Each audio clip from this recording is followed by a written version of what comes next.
We know there are many choices in internet radio, and the staff and host of LA Talk Live would like to thank you for choosing the internet's hottest destination for the most eclectic sound and invigorating talk.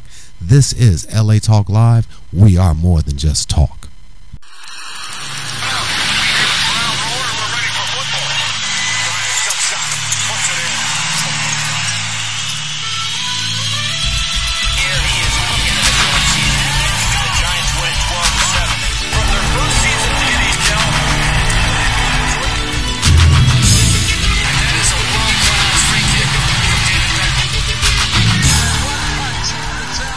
All right, good evening. Welcome to WDC Radio. I'm your host. I'm WDC.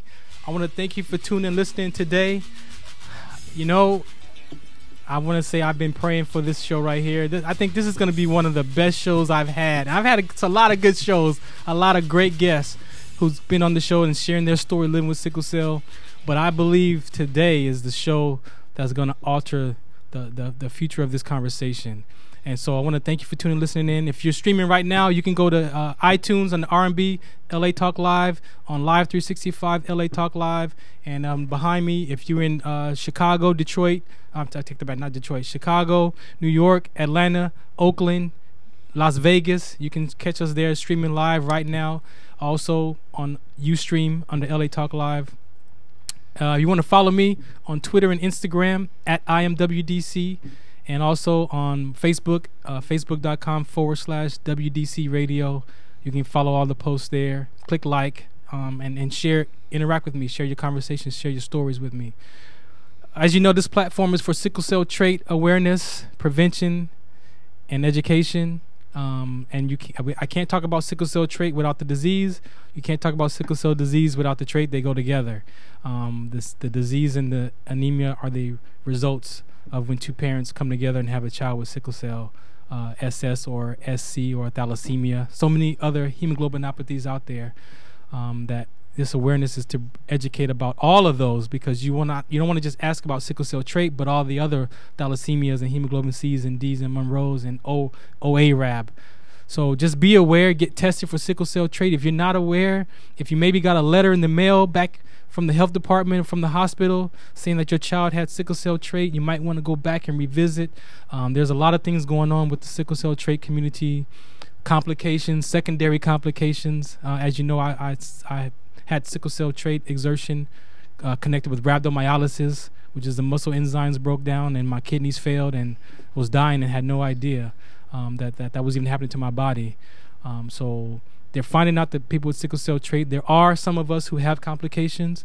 So please be aware. If you're exercising, you're into fitness right now, hydration is key, but also just make sure that you don't carry, or if you do carry one of those genes, that you're aware of it. And you might need to just make sure that your vitamins and minerals are up to par before you start exercising. For more information on sickle cell trait awareness, go to www.wdconsct.org. Shouts out to my daughter, SCTD. I love you. My other co-host, she's not here today, but shouts out to SCTD. You can follow her on Twitter and at WDCONSCT as well. So again, you know, we talk about sickle cell trait, sickle cell disease. There's so many different aspects of it.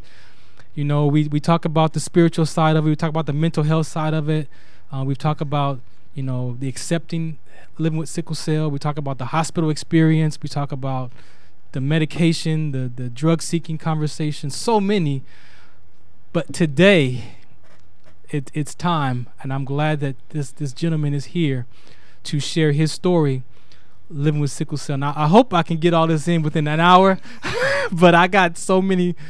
I just want to hear what he has to say about this, and so let me just bring him to the camera now, Pastor Ron, Pastor Ronald Smith. Shouts out to my father. You guys have the same name. Yeah, that's what I hear. Great. That's a great name. I believe that's a great name. It is. It's an awesome name. Yeah. But we're so glad to be here at WDC, and I'm glad to be here just to share my story, to help encourage somebody, to help let them know that there is yet still hope, there is yet still life. God is yet still in the moving and blessing business.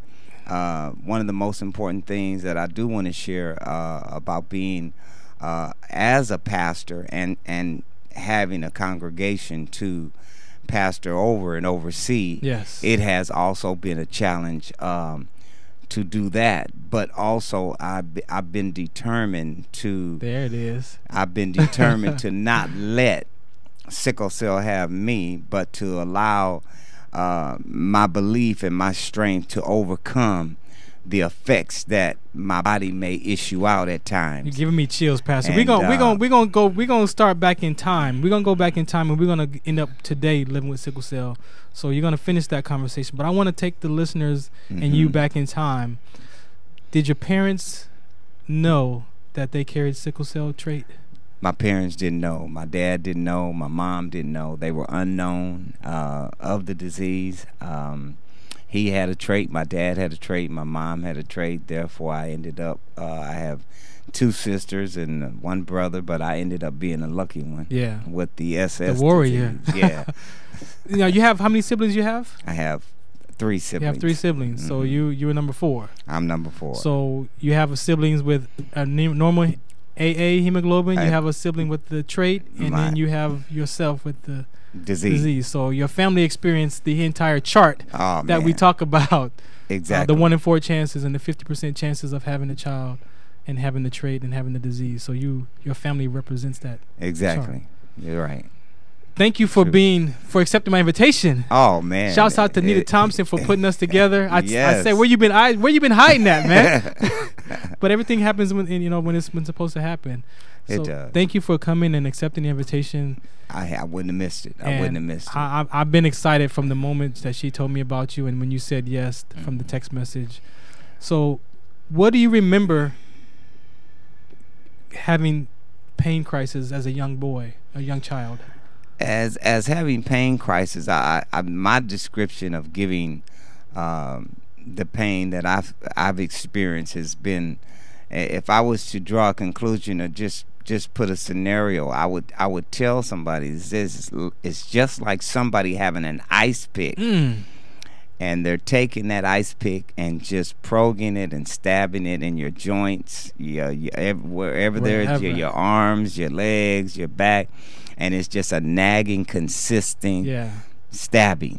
And that's my experience of the sickle cell disease. And when I say stabbing, it's unbearable. It's unbearable. As a young child, when did you remember that you were having these pains? How far back can you remember? I can far back remember at age 5. Okay. It was discovered when I was 4. Okay. And at age 5, I kept getting sick. Didn't know why I was getting sick, but I kept going through these crises and having these crises. And my mom and was trying to do her best, and they didn't have much knowledge on that the disease then like it is now. But she treated me the best of her knowledge, sometimes with warm towels, alcohol baths, trying to soothe the pain any kind of way it could be soothed, rubbing you, rubbing the pain out, trying to get it out. What year time frame was this? If I was just to reflect back, like, it's been quite a while, because I'm 60s, by the grace of God, 70s? Well, this was back in the early 60s. Okay, sorry, that's enough. Early 60s. So early 60s, this is when this is going on. Right. People not aware that. I don't think we think about it really, that when we have children, that a 5-year-old, how intelligent a 5-year-old is. Yeah. And I can remember back to about age 5. A lot of stuff that went on at age 5. What can you think back now at age 5 that these things are imprinted in your brain? Like, what can you share about that with parents who have babies with sickle cell disease? What can you say into that? As a child, on the experiencing end, as a child, there's you feel helpless, like there's really nothing you can do. You're powerless to it. But all you can do is just try to express to your parent where you're hurting, the areas that you're hurting at.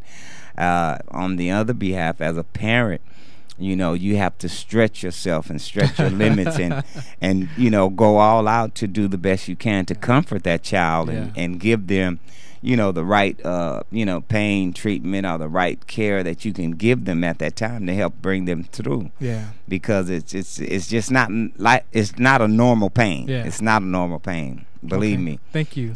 So 5 years old, they're finding out that you have, what did they tell you? So what did your parents share with you? My parents shared with me that I was an anemic. Okay. I had anemia. Okay. And but it was sickle cell anemia. Yeah. And that it was a SS disease and it was a blood disease, and that that somehow I had my blood cells were not round and they didn't flow through my veins quite perfectly, like but they were like more or less made almost like a boomerang or what have you. They were disordered, so they didn't flow through my veins more properly as a normal person would. Right. And so when that would happen, it would cut off oxygen in that area and cause the pain. That's the pain that you were feeling. Yeah, that's the pain. So like kindergarten, first grade, elementary school, what was life like as a young guy? Oh man, it's a struggle. A struggle. But the most part about it is that, I thank God when you're a kid, you don't dwell too much on your illness or your sickness. The most important part you want to do as a kid, you want to play. Exactly. You want to play. You want to have fun. And you want to do what you have to do through the course of the day, but even through school, doing your homework and getting your lessons learned, and sometimes missing school. Exactly. Played a great part. In my life, because when you miss 2 to 3 weeks out of school, sometimes can be really critical. It can hold you back. Yeah, and so there were times that we had to, if we were homesick, the teacher would, give me my homework, assign my homework, and I would try to catch up, and I had to stay at a pace to really stay up with my class, but it was hard. Yeah. It was real hard. Let's go back to the playing with the kids, because that's really the most important thing as a young child, is interacting with other people, other children. And interacting, I could remember an experience I had in the 3rd grade. And I was about 8 years old in 3rd grade. Yeah. What happened was my teacher, never will forget her name. I'm not going to say her name now, but however, I had a sick experience at school, and I went in crises, and so my mom had to come and get me, and and she rushed me, to the doctor, what have you. But after that day, when I went back to school, about 3 or 4 days later, I was better. The kids were totally different. Oh. The kids totally began to they were like rejecting me and didn't want to play with me. Wow. Like, and then I heard that the teacher, one of my friends said the teacher told the whole class that I had sickle cell anemia. Oh wow. That I had sickle cell disease, and that I couldn't play like they could play and what have you. And my friend, they misunderstood. They thought that you can catch it if I touched you or something, that they would catch like the disease. Yeah, like I was contagious, and so they avoided me. That whole year. My mom had to pull me out of that school and put me in another school. Yes. That's serious. If that's that serious, yes. Now, how did you, as a young child, we talk about mental toughness and mental stability and stress, and I think we teach our children what stress feels like. Right. And so, but what were you dealing with at that age? Like, how did you handle that? The feeling of that. Well, at that time, it was hurt. It was personal, like hurt, because you try to make friends, and you have so you have a social life, and you were being rejected. But after the transition of her moving me from that school into another school, I was able to meet other friends and meet other people and start fresh. Start fresh all over again. It's like you lost the identity over here. Now you start a new one over here. Did you ever reflect back at the school that you had to transfer from? Did those feelings ever rise up in you? Oh yeah, many times. Many times they would rise up, and I would think to myself, okay, I had a real bad experience. Right. Will I ever experience that again? Yeah, exactly. And I did. I did in my adolescent life, trying to, play basketball and do just being a normal, just trying to be the normal stuff and all that. Right. And I got sick at school, and in the midst of that, I had liked this girl, and I was really had a big crush on this girl. Here it comes. And I got, and she saw me in a crisis, Yeah. you know, and she didn't know how to deal with it, and you know, didn't know how to understand it, and I just knew, man, my chances of talking to her were done. Huh? They were done. They were Wow. gone. But later on, she found out what sickle cell was, and you know, and we became great friends. That's good. Yeah, we became great friends That's after good. that. But in terms of that, you know, the humiliation sometimes, Yeah. you know, the alienation that your peers or, you know, that will give you when you have it. Those were times that when my dad, he had shared with me just putting together, he bought a model car, and he challenged me to put it together. Yeah. And so I went the directions, and I put the car together, and it became a hobby. Ah. Yeah, it became a hobby out of it. So sort of an outlet of it was some an of that outlet. stress. So when I couldn't do when you couldn't go outside, I was able to sit inside and still be creative with something, you know, to keep me occupied. Now you mentioned your dad. What did you guys have a conversation about, as far as, because I hear so much that, you know, sometimes the father's missing, or sometimes the parents really don't understand. It hurts the parents. Yeah, my dad worked a lot because I believe he had great challenges trying to deal with, you know, his son that was sick and his other son that wasn't sick, right. You know, and you know, to be truthfully about it, my dad became an alcoholic. Yeah. He became an alcoholic behind it. And he needed to get treatment, but he got over it. And then when he got over it, he realized that his worry and his stress, trying to make living, you know, for his family, and trying to make sure, and the hospital bills coming in, the stress alone. I mean, the it financial impacts the whole stress. We said it behind the scenes. It's sickle cell, and our community understands that. Yeah. It affects the whole family. So that's for the listeners who's not aware. Yeah, we didn't have Medi-Cal and all that stuff. He had to work. You know, they had to pay bills. Yeah. They had to pay the hospital bills and stuff. So it was much harder. Now let's talk about your siblings. How did you relate or interact with your siblings? And my sisters and them would try to baby me, but my brother would punch me up. Yeah. You know, so which did you prefer? I preferred both of them because it balanced me out. Right? Yeah. I realized that it balanced me out. Yeah. You know, my sisters would try to baby me and say, well, you can't do that now. And my brother would say, oh, leave him alone. He can do it, you know, and push him off. But it kept a balance. Did you personally ever feel sometimes when the family's together and you're in a crisis that you was a strain on the family? Like, did you ever feel anything like that? Yeah. I felt that. I felt that I was the cause of my dad drinking. Yeah. You know, because I was the only sick one in the family. You know, to take that on as a little kid. Yeah. But it worried me until I at 9 years old I had an ulcer. At 9. I had a stomach ulcer at 9. From worrying. Stress and all that. Wow. Had to drink milk and all that kind of stuff. Milk of magnesia. Yeah. Yeah. Outgrew that, thank God. Yeah. You know, but yeah, it affected. Let's go to the teenage years. How was a teenager? High school. Oh man. High school was good. High school was good. Teenage life was good. I didn't get that sick.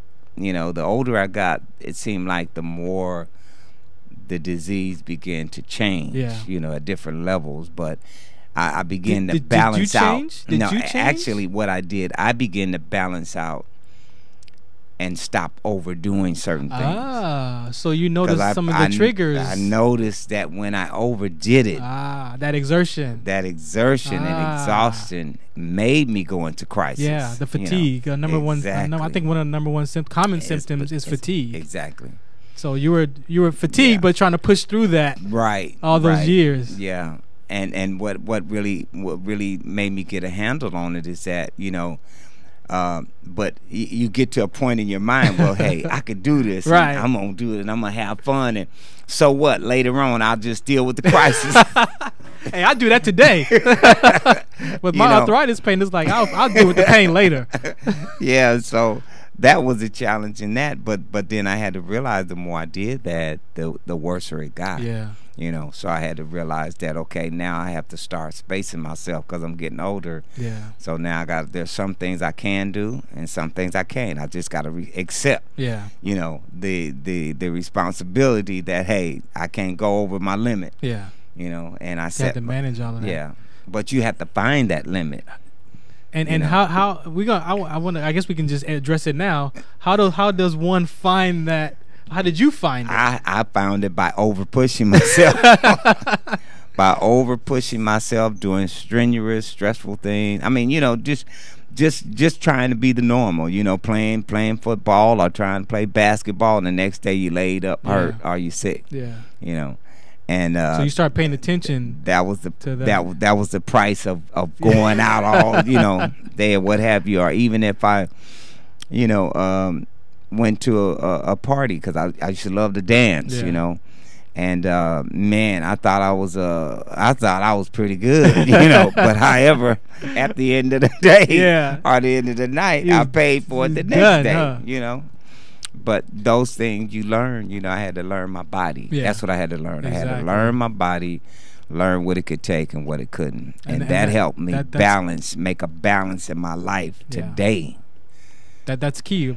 I share that a lot. Even people with sickle cell trait, listen to your body, because your body talks to you and it'll tell you. Oh, yeah. It will tell you what's going on, and you have to pay attention to it. Oh, yeah. It'll tell you. Besides the ulcer, did you have any other health complications or any? As a kid, now that was the only pretty kind of critical thing besides sickle cell that really hit me. Yeah. Okay. Yeah. And but otherwise, when we overcame that, like I said, life is what you really make it. Yeah. And if you decide to be determined that you're going to be happy and enjoy life, and most sicklers want to live a normal life. Yeah. You don't want to be labeled, but of course you are going to be labeled. But what is normal? What is normal? Again. So there's people that has all sorts of things, but you still learn how to just and be you, but push beyond what people label you of. And just be determined that I'm not that. I am what God made me, and I'm His image, and I'm on. And you got to realize where you come from. And what you're made of. And we're definitely going to get into that in the second half of the conversation, because we have to go to that part of the conversation. I'm going to finish up your younger years. Okay. In your high school years, what were some of the other triggers that you noticed? Well, you definitely, if I got into, back when I came along, if you got into a brawl, a fight, you took it on like this, But I had those a couple of times, and sometimes they were over, issues, sports issues, or over a girl. But I had to learn that I wasn't going to be defeated in whatever I went up against. Right. But the next day, even if I won the fight, I still paid for being sick. Yeah. So who really won? So in terms of that, those kind of things, happen. After the experience of being, transferred from one school to the next school, and then kind of getting a fresh start in life, in elementary school, junior high school, were you able to share with your friends? You know what? I had like 3 real best friends that really knew who I was. They knew my issues. They knew my sickness. Yeah. And they would look out for me. Yeah. They would look out for me. I had a young lady friend and two guys that would really look out for me. And they stood up for me in certain times. In certain things, And how did that make you feel? That made me feel good. Yeah. That made me feel good that somebody really knew how I heard it behind closed doors, and was willing to stand up and defend that, you know, and just not, you know, critically want to just, you know, hurt my character or my demeanor or who I really was, you know. And how about your siblings? Did you, as you got older, did you guys get closer, or was there one sibling that was like, was kind of a little envious of you because you got more attention? Like, well, what was the my oldest sister, she was more like a mother, you know, type. She kind of treated me, you know, if my mom wasn't around, she wouldn't let nobody, you know, kind of, you know. You couldn't do nothing. Nah, I couldn't do nothing, man. But my sister up under her, she, you know, hey, she said, you know, go on and do it. Go on and do what you got to do while they not here, you know, or what have you. But you know, like I said, my brother, he would look out for me, man. You know, so that support system stayed there. That support system stayed there. Yeah, you know, right now to the day. To this day, still same type of support system. Same thing. You know, some families don't have that. No, they don't. You know, they don't. What did you see in yourself? Because I think we also have to be responsible that support system is not working. Right. So what did you see in yourself that had you make sure that you was able to keep that connection with your brothers and sisters so it didn't get lost? Communication. Yeah. Communication. You know, letting them know that, you know, hey, I wish sometimes I was like them, that I had no problems. Yeah. You know, being able to, you know, just be physically strong and being able to do what I need to do with no hang-ups, with no physical problems or issues, you know. And just keeping that kind of communication with them, you know, it just, sometimes we cried together, you know, and we just kind of opened up hearts with each other, and they understood me and I understood them, you know.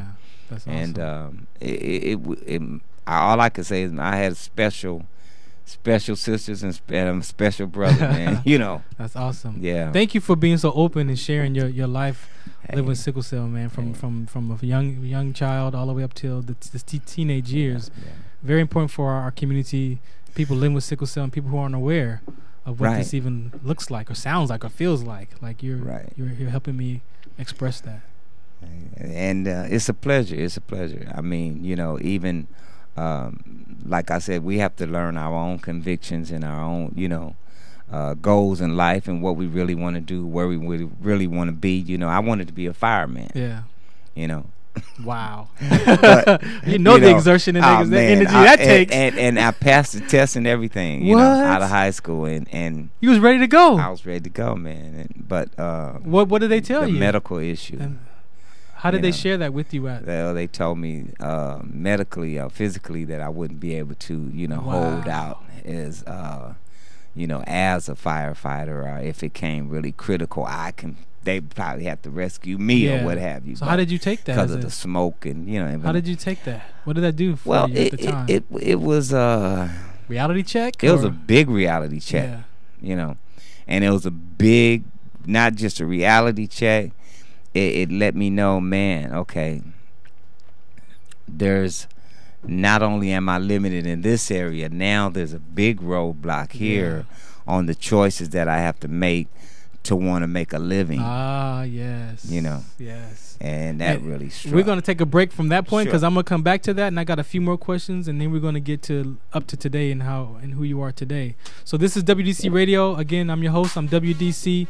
Got the Pastor Ron here, man. Thank you for being here. Thank you for listening in. If you have any questions on the second half of the show, look at the lower third, 323-473-3100. Hit us up there, call in, and we'll bring you on the line if you have any questions for us. We'll be right back. This is LA Talk Live. We're more than just talk. WDC Radio. Shout us out. What's the count?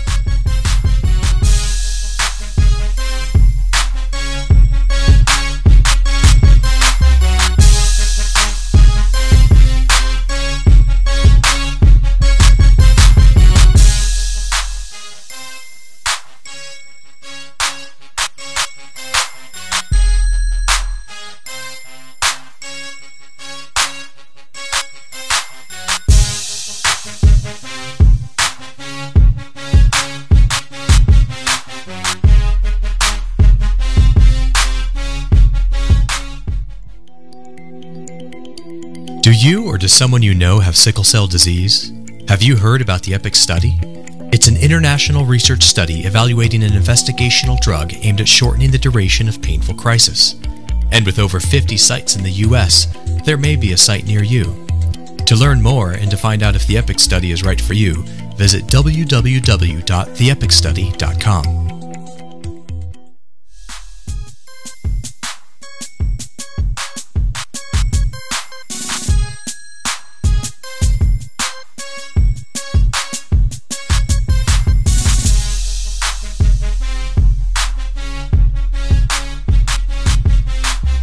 All right, welcome back to WDC Radio. I'm your host. I'm WDC. If you're just tuning in, we got Pastor Ron here sharing his story living with sickle cell as a young child back in the 60s up until, right now we're in his teenage years and actually at the point where he was getting ready to apply for a career in firefighting, and was shared that his medical condition would not allow him to become a firefighter, and the impacts of that as a young man, and having to choose now what kind of work am I going to do in the world, So again, thank you for being here and sharing that so much. My pleasure. Much. Let's talk about the hospital experience. I know that interviewing our community, I've been doing this for about 5 years, and day in and every week almost. That's a common conversation. What was a hospital experience for you like back then? As a kid, being younger and being like now they have children's hospital, which is especially accepted and it's great. I think it's really great. But even at that case, when you have nurses and staff people that don't understand the condition that you have, and when you come in really sick, I mean really, really sick and full crisis, at that time, you need a support system. If you don't have a support system, it could be the worstest experience you ever had. Exactly. Because going to, I've had them on both sides, going to emergency, in full-blown crisis, and being able to see a doctor or to be able to just get some fluids and get pain control is sometimes, oh man, it's a horrible experience because sometimes doctors don't understand if they think you just, and I'm not pulling a race issue or anything, but if you're a certain type of person or a certain type of color, sometimes they think you're on drugs, and it's misinterpreted that you have a disease and you need this medication to control your pain. Exactly. Because your pain is out of control. And as I explained earlier, if you've never experienced anybody stabbing you over and over and over again, just try it and see what it feels like. with an ice pick in your joints, your legs, your thighs, your back, and just pain all over at one time. Is just a serious situation. And so I've had nurses to say some things that were out of order. Some doctors hold up your medication. They don't want to give it to you as soon as you need it.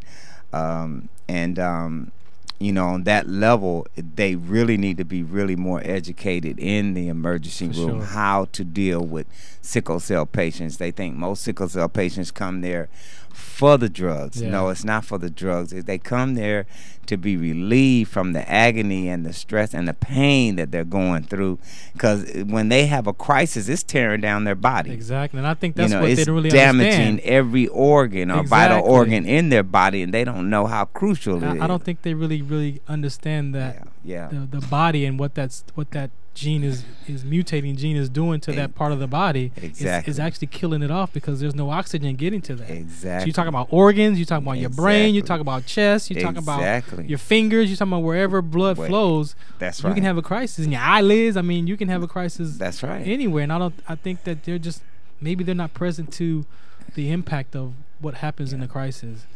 I think something's missing. Yeah, I think they really I don't know if they understand it, but I think they need to understand it clearly, that it's not just an issue where somebody's just coming in here for pain medicine. you know, because along with the pain medicine, you still got to give them fluids. If they're dehydrated, they still need the fluids to help loosen and keep the circulation going in the bloodstream, you know. So, you know, there's some critical, you know, but in places and hospitals are, in other words, emergency rooms that I went in that I didn't get treated too right, you know. But because of that, you know, like when I was younger, my mom was a great, you know, support. And when I would go in or have a crisis, they had no problems with, you know, treating me or what have you. But when you get older, when you become an adolescent or, you know, teenager or adult, it's a different issue. They look at you at a different, you know, different stream of what you're coming in for. But now, like I said, you still have to have that support. Now, I have 2 daughters. If my wife is not there, my 2 daughters, you know, they're my advocate. You know, they'll come in. They're my advocate. They'll talk to the doctors. They'll talk to the nurses. They'll tell them what, you know, hey, look, I give them the this instructions. man, he's my dad. He's really sick. He's really, you know, what have you. They'll try to really cater. But when I feel so sorry for sicklers that do not have that support, you know, that's why we need a buddy system, because when they don't have that support and they get sick and they go to the hospital, go to emergency, they're treated so bad. You know, the worst experience I had is I went to California Hospital emergency, and I was there over 6 hours in the waiting room. No medication, no fluids, no nothing. No doctor, didn't see any for 6 hours. Wow. You could have had a part-time job. 6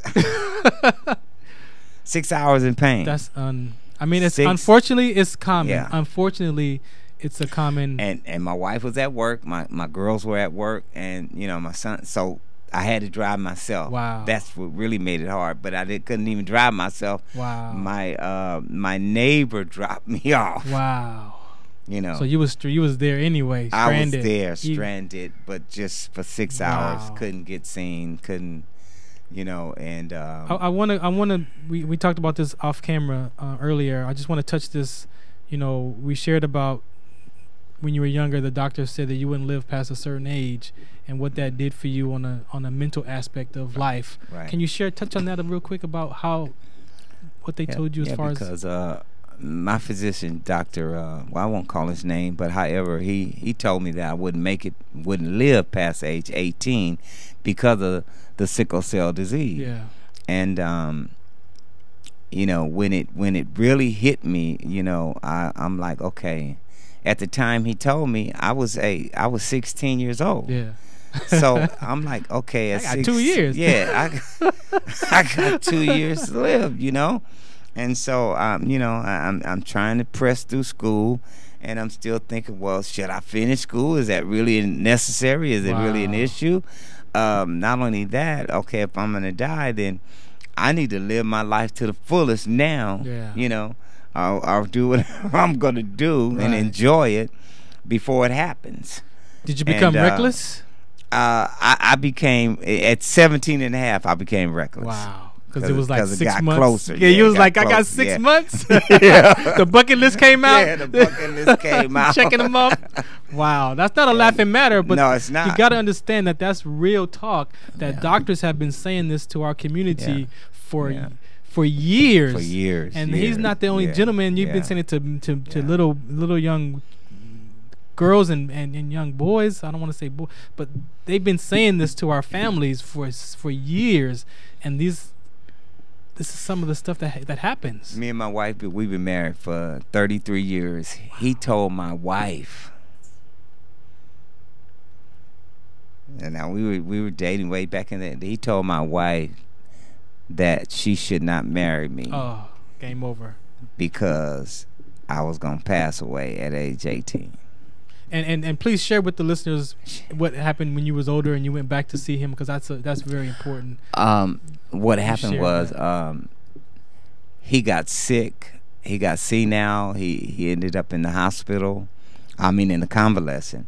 And when I was 25, that I got news about that. You know, my doctor, former pediatrician doctor, well, general practice doctor had got, ill. So anyway, it touched my heart, and I was just, like I said, just coming through ministry, early part of my ministry. So I went and saw him. Yeah. And when I saw him, he didn't even really kind of recognize who I was or what have you. And I kind of made some sounds and try to bring his mind back to where I was. And then he kind of really, when I held his hand, he kind of remembered who I was just a little bit. But I sat there with him on the bed, and I had prayer with him, And it wasn't 6 months later the man passed away. Yeah.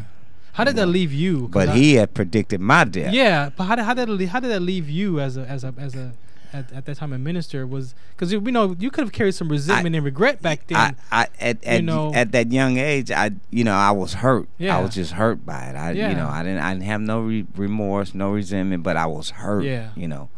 Because I was did that bring some closure to something. That when you yeah, went to it see did. him? It did. That's why I went to see him. Thank you for saying. I just want people to hear that because that touched me, and I wanted people to hear that. That's very important that we can go back and do that. Even after somebody has said something to us, that's in life period. Oh yeah, not just about your illness, but in life period. Yeah, I gotta go here. Your spirituality, man. There is an aspect of life with spirituality, and you just add sickle cell on top of it as a conversation we're having. Right. What believing? What can you speak to the spiritual being a pastor? And that's what really intrigues me is being a pastor and then living with sickle cell. How do you balance those two together, man? Yeah. Well, first I realized that I'm God's creation. Yeah. And I realized that my life is in His hands. We are made in His image, in His likeness. Yeah. And first of all, I came to the conclusion through studying the Word of God, you'll come into the knowledge that you need to come into, that will help you physically, mentally, and spiritually. Definitely. The most important part that I learned to separate was my disease from who I was. Yeah. Spiritually. Yeah. Spiritually.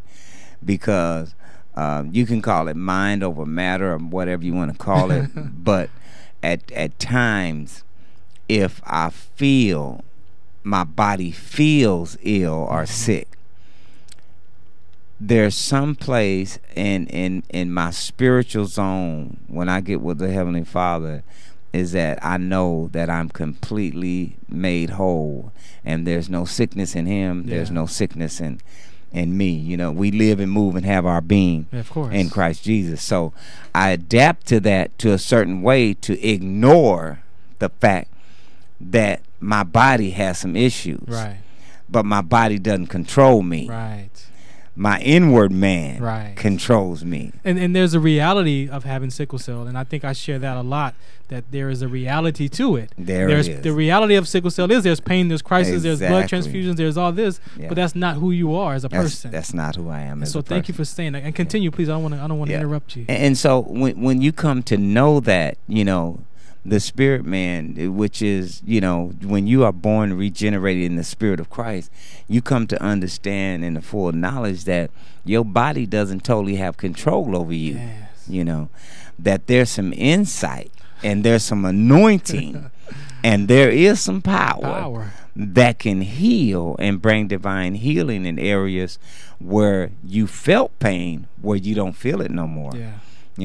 And it's because of that divine anointing, And so I relate that to the simple fact that when I wake up in the morning, I wake up with a clear mind, knowing that, hey, I am made in His image and in His likeness. And today is a day of destiny, and today we are set out to do another purpose for Him. Yes. And not only that, but just knowing that He's using me in that factor, in that matter, to know that if I can help touch your life or encourage you some kind of way, to know that sure, you've been labeled with this, but have you ever tried to take the label off? when you put labels on packages, hey, they peel right off. They peel right off. They don't have to stay there unless you want them to stay there. And so you have to come to, you know, an understanding and a spiritual realm to know with God and yourself who you really are and who really made you and what you are made of. And this is a conversation that you literally have to have with yourself. Exactly. With your spiritual being, and then that voice in your head that has every other opinion and conversation. Exactly. that we are not that conversation in our head. That's right. And we can actually speak to that voice that tells us and make it move.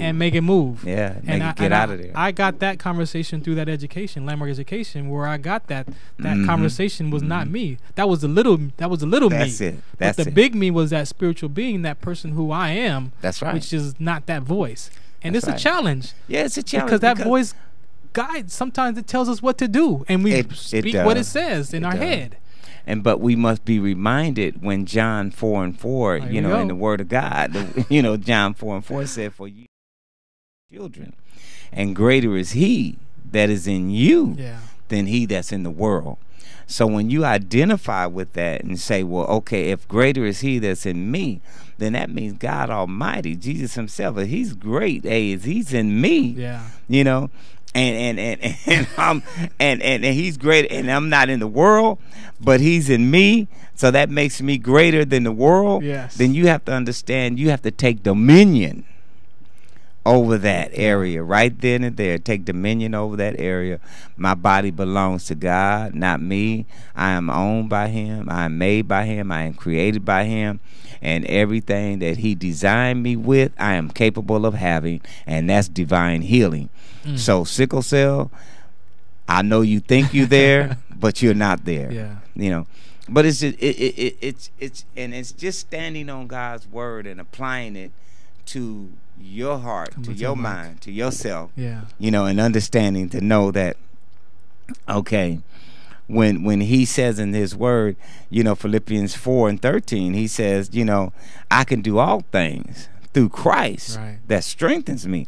So if it's Christ that's strengthening me, then okay, I don't need a Demerol right now, you know, but I got to press through the factor, then tell my body, you need to quit.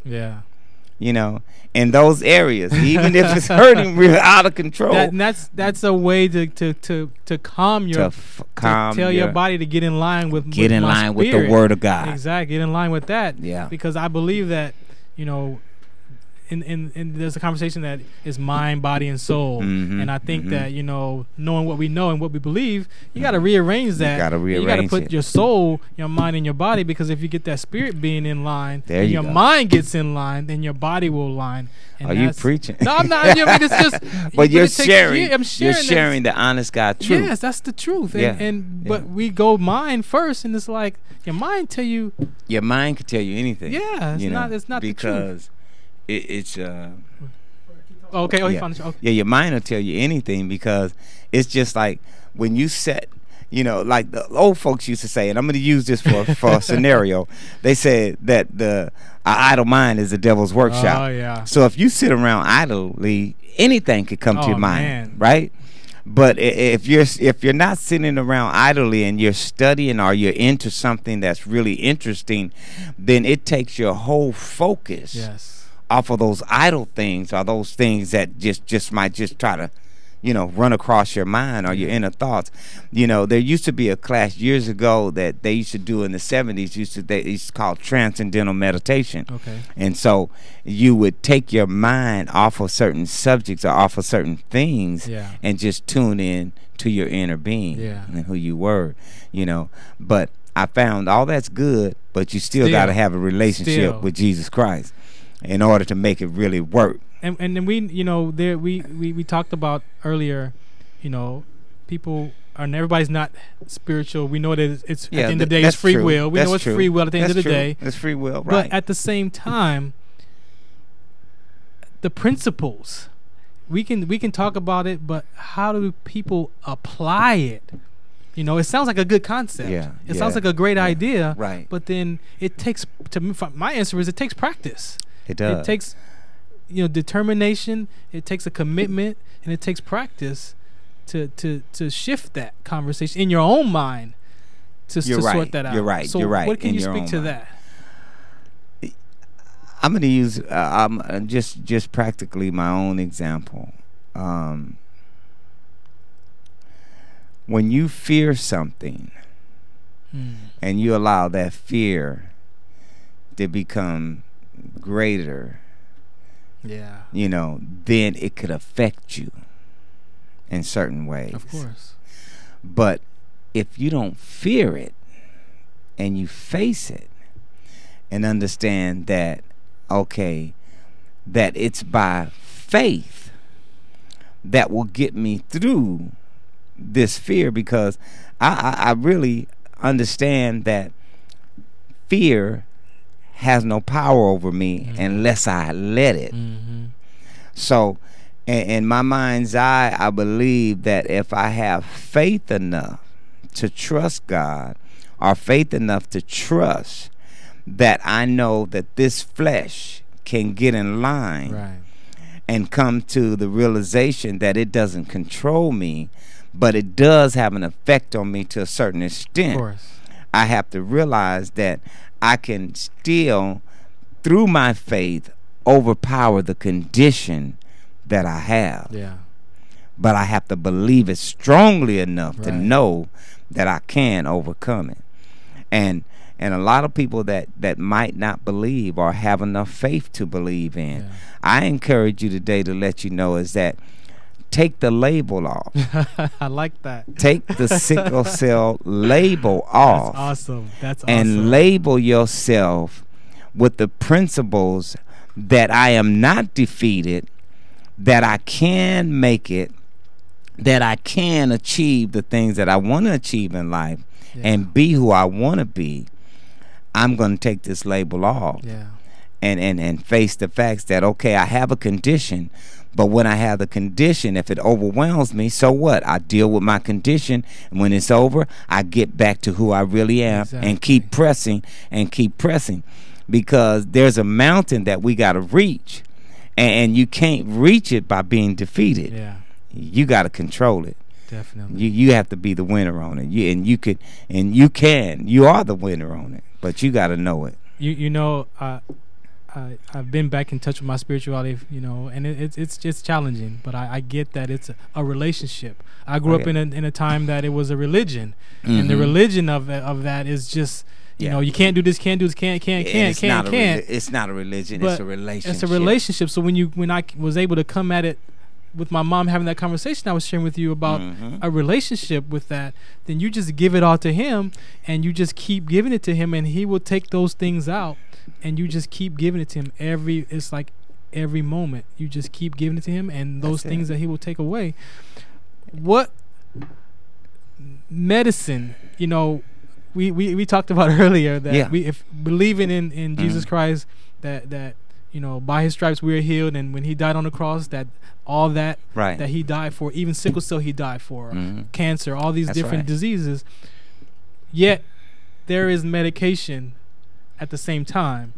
What is your point of view as far as living with sickle cell, believing in your faith, and then the reality of sickle cell and medication? How do you balance those two out? I was shared in a passage in a word that he never said that the cure was that there was a cure in medicine. No, there is no cure in medicine. Medicine is like a Band-Aid. It'll cover up and pacify the situation for a moment. But after the pain, medicine wears off. The pain sometimes is still right there. So that's why it has to be dealt with internally. And if you deal with it internally, the pain could be moved away forever. But because there is the reality of there is a reality, right?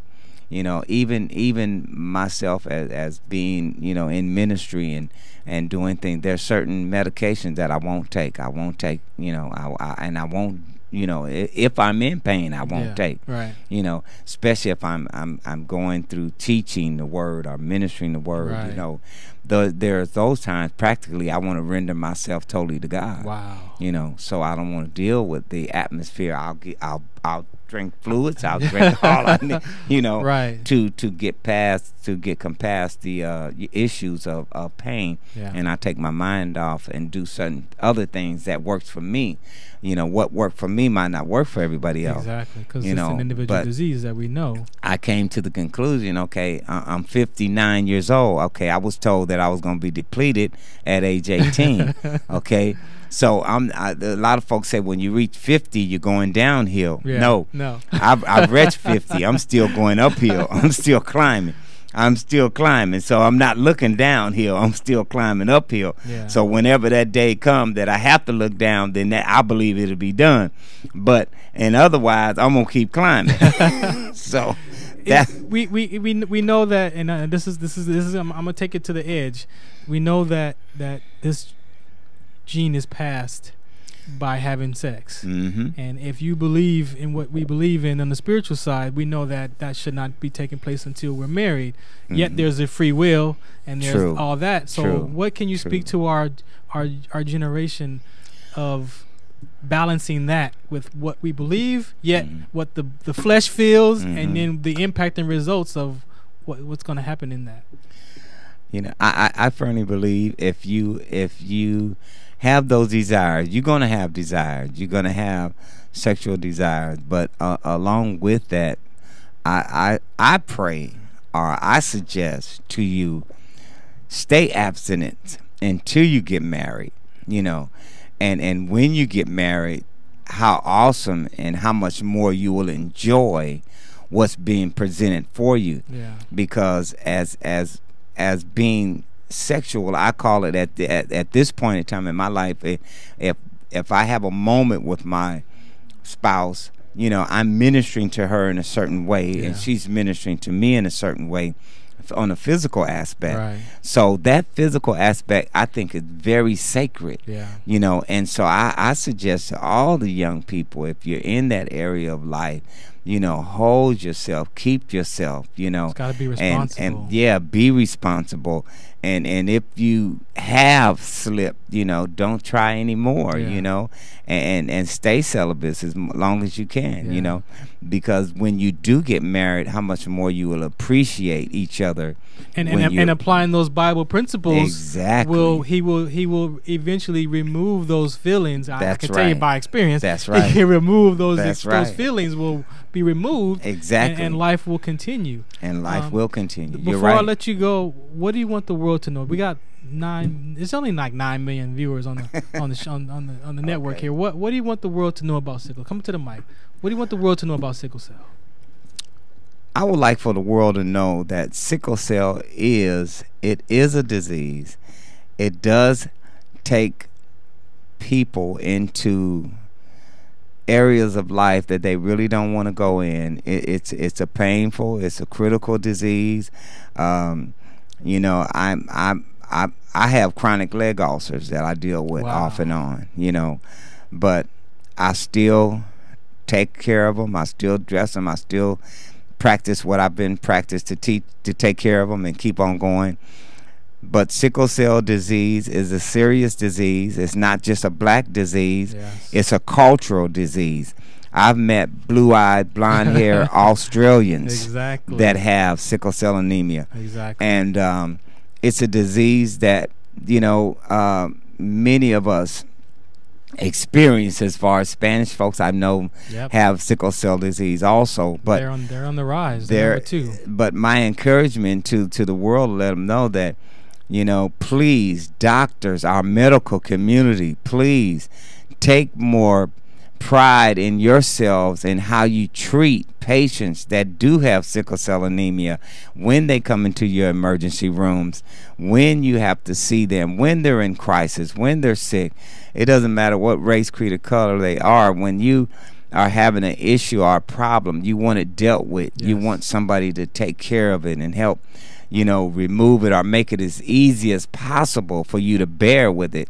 So You know, my stress is to the medical community, to the doctors, to the nurses. Where's the love, the compassion that used to be there? Yes, that's not there anymore. There's no more compassion and true love or care for the patients anymore. Medicine is just being shoved to people, and just to get off my nerves, and just for me to go on my break, or you know, where is that brotherly love and companion that we used to have as people and as a community? It's missing all over the world. All over. Take out sickle cell, and compassion is missing in the police. In the police department, it's missing everywhere. Everywhere. Restaurants, your waitress, your waiter. You're right. Even in ourselves. And you're right. That compassion needs to be restored in all of us. Yes. Everywhere. So that's my stress too, to the world. Let us have more compassion and brotherly love and companionship. You gotta be it. That's it. Live it. Being compassion is a way of being. It's just you don't have it. Yeah. You gotta be it. That's right. Will you come back again? Again. You gotta come back. Anytime you want me. You gotta come back, please. Anytime you want me, DWC, I'll be back. Thank you for coming and sharing your story. I want to get more into that spirituality, because it's very, very important piece. And I want to too. So when you have me back, we'll get real deep. You'll be back in August. I just gave you a little surface. Yeah, that was a surface. That's what I wanted to give him, a surface. That's right. But coming in August, we're gonna pick a Saturday. All right. He'll be back. I'll be right back. Here on WDC Radio, LA Talk Live, and More Than Just Talk. I want to thank you for tuning and listening in. How can they? You got a phone number? How can people with your church? Phone number. Church is located Los Angeles. We're in the heart of South Central. Address is 1222 South Main Street. Okay. We're right off on Main Street, off of Imperial. Okay. Phone number is area code 310-667-0598. Okay. You can call it anytime and you'll get me. This is Pastor Ron. Thank you for coming and being here. I appreciate you. We'll be back next Saturday, 4 p.m. Pacific Standard Time, WDC Radio, with More Than Just Talk. Make sure you catch me at 2 o'clock on the Sports Lounge Live. I still got my jersey on. I'm repping the Sports Lounge. Again, thank you for tuning and listening in. Van, man, thank you back there for engineering the show for me. Shouts out to Rich. And, excuse me, we'll be back next Saturday, WDC Radio. What's the count?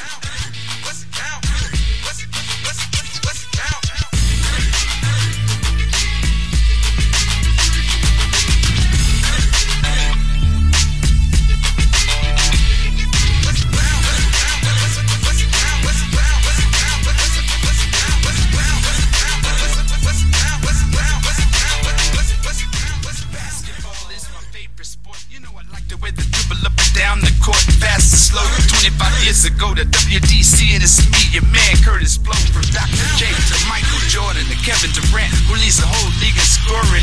Wayne Wade down in Miami, making a name. I love this game. To the NBA Hall of Fame, slam dunks, alley-oops, and the give and go. Vince Carter, Superman, and my man